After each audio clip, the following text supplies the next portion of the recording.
The losers bracket semifinals have arrived as the top 4 trainers in this secondary bracket duke it out for a chance to reach the finals and have a shot at making it back into the main bracket. Last time we saw the last quarterfinal match as former Elite Four member Agatha took on current Indigo Plateau champion Lance in a historic battle between rivals that showed what it takes to make it to the upper frontiers of the league itself. Today we get the privilege of seeing a battle between 2 absolute veterans of the Kanto region, as Professor Oak, the iconic professor, takes on Blaine, the current gym leader of the Cinnabar Island. These are 2 of the most highly experienced trainers in all the land, and there's no doubt they're going to be putting it all on the line to make it to the next round. Without any further ado, let's head to their team previews to see what each team has to offer.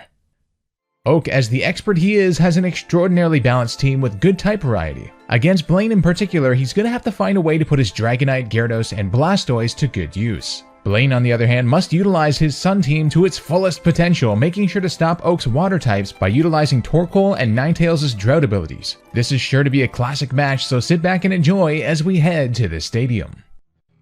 A battle of veterans, Blaine of the Cinnabar Gym versus Professor Oak.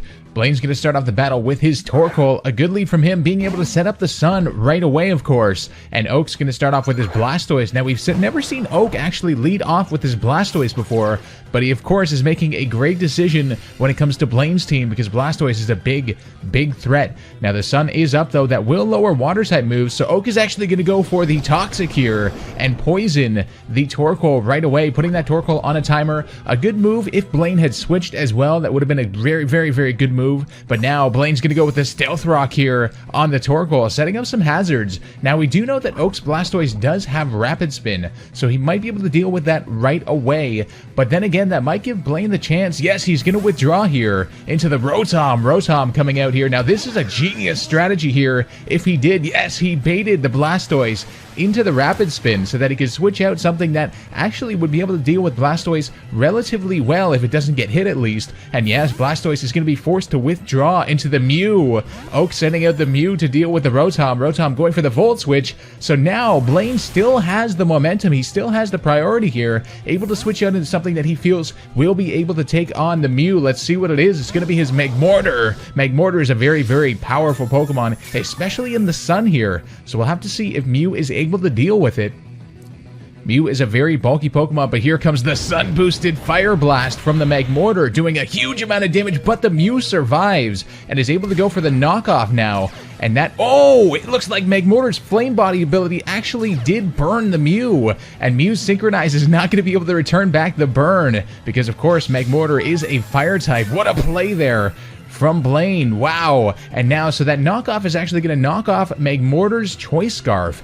So now, Mew will actually outspeed and be able to get up the Stealth Rocks. A good play there from Oak. Really smart of him to do that, because now Blaine's team does not deal well with Stealth Rock at all, and now Mew going down to the Fire Blast. So the Mew making a bit of a sacrifice there, but Stealth Rock is invaluable when it comes to facing Blaine. That's one thing that Sabrina, of course, did not have. But now comes Dragonite, one of Oak's biggest threats for Blaine's team, and is actually going to go for the Dragon Dance here. Dragon Dance is going to power up its attack and speed, of course.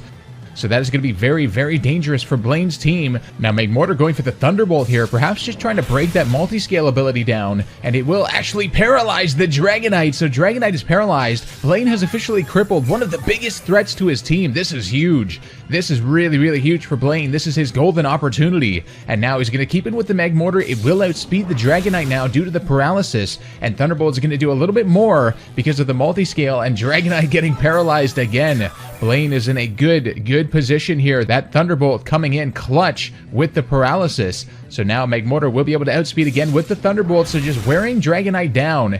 Of course, Blaine does not want to switch in case, yes, the Earthquake comes in, and that will undoubtedly take down that Magmortar. That is a powerful move.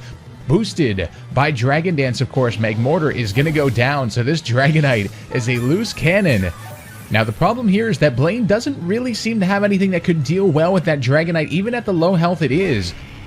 And now he's going to send out the Charizard, which is going to get hurt bad by them Stealth Rocks. The Stealth Rocks hurting Charizard bad, and the Dragonite going for extreme speed. That's going to take down the Charizard, out-prioritizing it. Blaine perhaps not anticipating that, or at least hoping for the paralysis. But Oak getting very lucky there, being able to pull off the extreme speed. Perhaps Blaine was going for a Dragon Pulse or something, which would have taken down the Dragonite, and by all means, he should have been able to, given the paralysis lowering Dragonite's speed. But the extreme speed coming in clutch there, and now Torkoal will be resetting the sun. Torkoal out on the field. We'll have to see what Blaine wants to do with it. It is high defense, but the Earthquake is super powered and super effective. Whoa! The Torkoal is going to survive just barely, and it does have the Citrus Berry. Now, Citrus Berry won't help it much if it does get hit again, but at least it is a little bit of health to help it actually survive the Toxic there. But now it's going to go for the Rapid Spin, so Blaine just wanted to get rid of them Stealth Rocks. That's about all he wanted to do with Torkoal, unless Torkoal is able to get off a move like a Lava Plume here on this next turn if the Dragonite gets paralyzed. That Toxic, of course, wearing him down. The Citrus Berry did actually save him, it looks like. And now the Dragonite breaking through paralysis again, being able to take down Torkoal. This Dragonite is on an absolute tear through Blaine's team, as we expected would be the case. But that paralysis coming into play a little bit. Let's see if Blaine can pull something off to take down this Dragonite. It is at 66 HP. Very low, but not low enough for any single move for most of Blaine's Pokemon. And now he's going to go for the Arcanine. The Arcanine will drop the Dragonite's attack, so that is a very good thing. And going for the extreme speed itself, so that will out-prioritize Dragonite, but the Dragonite still survives, although it is paralyzed still.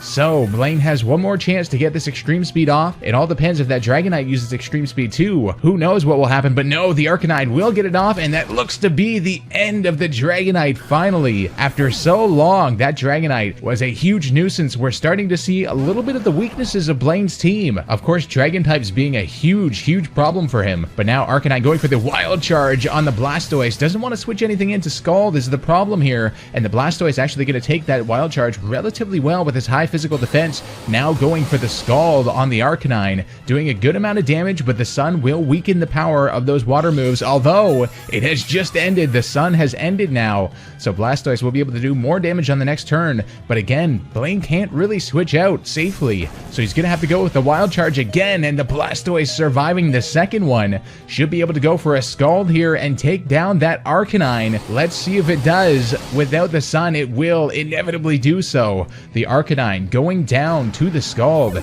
and now Blaine has to deal with his Blastoise. It is low health though, so it should not be too much of a problem. Leftovers coming in a little bit, but won't be a factor. Blaine is going to send out the Ninetales now. Now Ninetales is a big threat with that Drought ability. We'll have to see what Blaine wants to do, because Oak is kind of in a forced position here.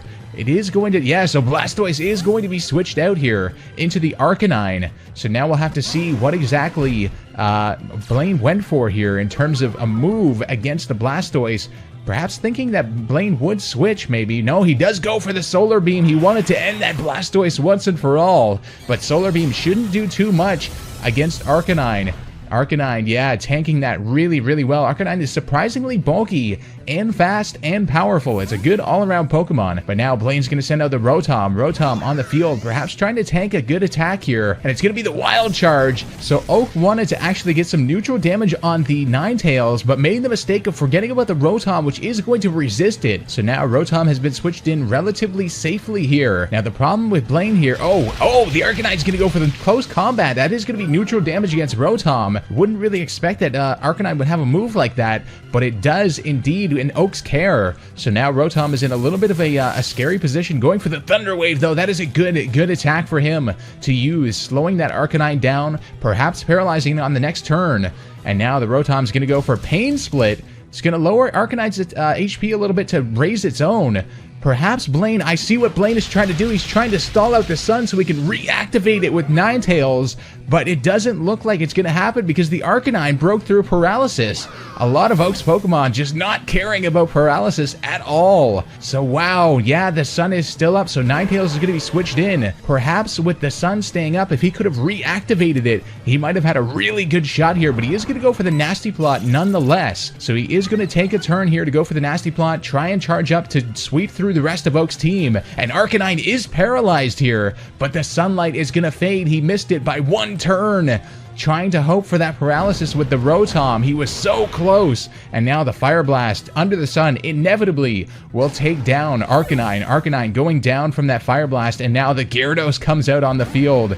This is a terrifying prospect for Blaine, a very, very powerful Pokemon for Oak here, and Intimidate, of course, will not affect Ninetales, but Ninetales will outspeed and go for the Fire Blast without the sun, and with Nasty Plot, we'll have to see how much this does. It does a little bit less than half. That would have been actually a decent move, but here comes the Waterfall. Oh, it looks like the Ninetales might have the Pasho Berry. Will it survive? Yes, it survives a Waterfall. The Pasho Berry coming in clutch there against Gyarados, and now Ninetales gets one more chance to take this Gyarados down. It doesn't look like it will happen though. No, the Gyarados surviving the Fire Blast. If the sun had still been up, Blaine very well could have managed the rest, but no, ran out of time.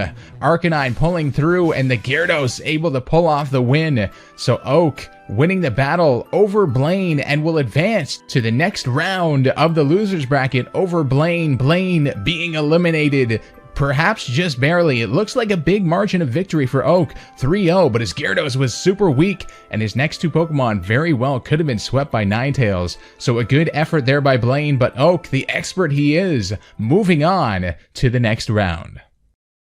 Make sure to smash that like button and subscribe with notifications on so you don't miss the next matches. Before we go, I'd like to thank the patrons who are making this tournament possible. If you guys want to help further this series' potential and support it, the link to my Patreon page will be in the description below. That's all for this one. This has been SilphSpectre, and I'll see you guys next time for more True Power.